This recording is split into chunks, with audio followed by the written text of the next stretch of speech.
June 30th, 2023.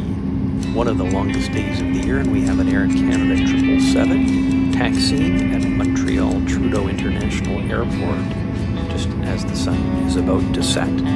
I hope you enjoyed this video. If you're not yet a subscriber, please do subscribe to my Jetflix TV channel for more awesome airline videos.